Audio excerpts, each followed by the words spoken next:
Welcome back to Crochet 101. Today we're going to be going over the rice stitch. I recently used it to make this kerchief, but it would make a great stitch for a blanket, a scarf, even a rug. It's a good stitch to have in your back pocket as we get into the colder months because it is quite a thick, squashy, kind of warm stitch. Here's an up close and you can see the gorgeous woven texture to it. So let's get started. If you need help with any of the techniques that I'm going to discuss, you can go to my Crochet 101 playlist. That's where I have talk about slip knots, chaining, etc. So we're going to start with a slip knot, and then we are going to chain an even amount. I'm going to just do 20 for this swatch here.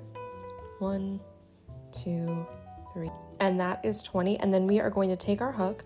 We are going to skip the first 2 chains, 1, 2, and we are going to put a double crochet into the third chain from the hook. And you're going to repeat that all the way down, just putting in double crochet for our first initial row. If you don't feel like going to the Crochet 101 playlist, you haven't done a double crochet before, it is yarn over, put through your chain here, pull up a loop, yarn over, pull through 2, yarn over, pull through 2. And again, I have a whole video on double crochet. So we have finished our first row, and now it's the time to start the actual fun part of the rice stitch. So we're going to start each row by chaining 2, 1, 2, and this stitch is always going to match up with this. So this is our first double crochet of this row, and now we are going to start working the back and the front posts.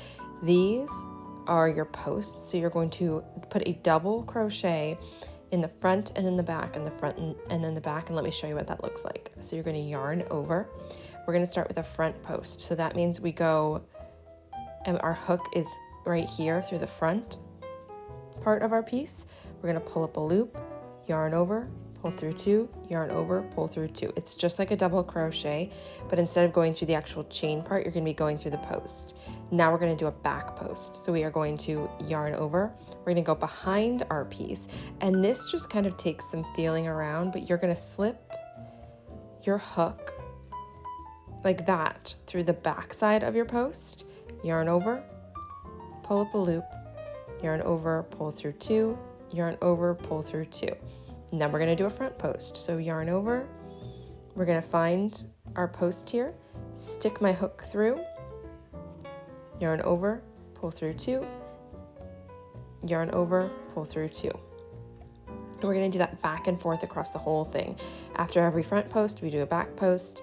You just kind of have to feel for them, and as you move on, this will get easier because you'll be able to see your pattern get established. And we're just going to do another front post and continue that all the way down our piece, front and then back and then front and then back.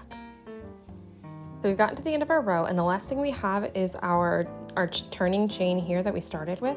And what we're going to do is we're going to put a double crochet into that. So I'm going to yarn over, pull up a loop, yarn over, and yarn over. And then we're going to start our next row with a chain of 2, 1, 2. These two to go together, and this first actual post that's been worked is going to be our first stitch that we're going to work with. And if you've ever done like a lemon peel stitch, we're going to be doing alternating stitches. So we are going to, this is a back post, this is worked back here, so you want to bring it forward because we're going to do the opposite.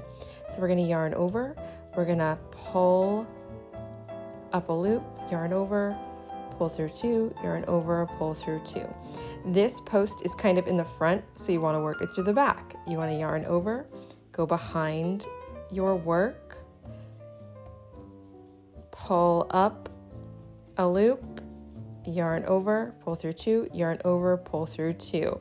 And now this one is in the back, so we want to work it through the front, and you're going to repeat that all the way down, alternating the way that it looks.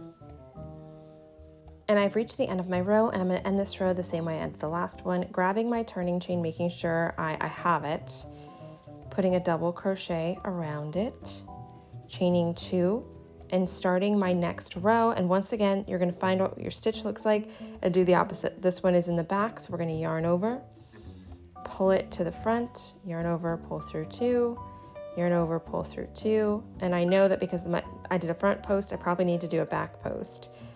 And I'm going to continue this row in the way that I did the last one. And so here we have a few rows of it worked up, and if you are interested in how I did decreases for this, if you came from my kerchief or bandana Great British Crochet Up videos, how I did that was I would start my row off like any other by chaining 2, and then I am going to decrease based on the stitch closest to what is going to be my active piece.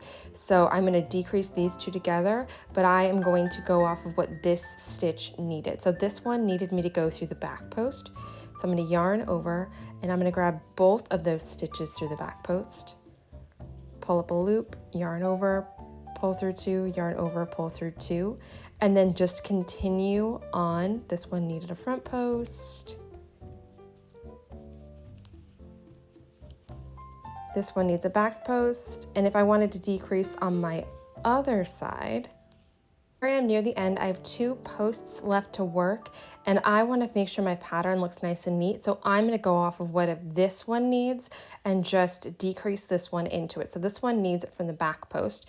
So I'm going to yarn over, go through both of those, pull up a loop, yarn over, pull through 2, yarn over, and pull through 2. And then my pattern is not messed up, but I am decreased at both sides. I hope you guys enjoyed this one. I can't wait to see what warm, cozy things you make with this stitch, and I'll see you for the next one.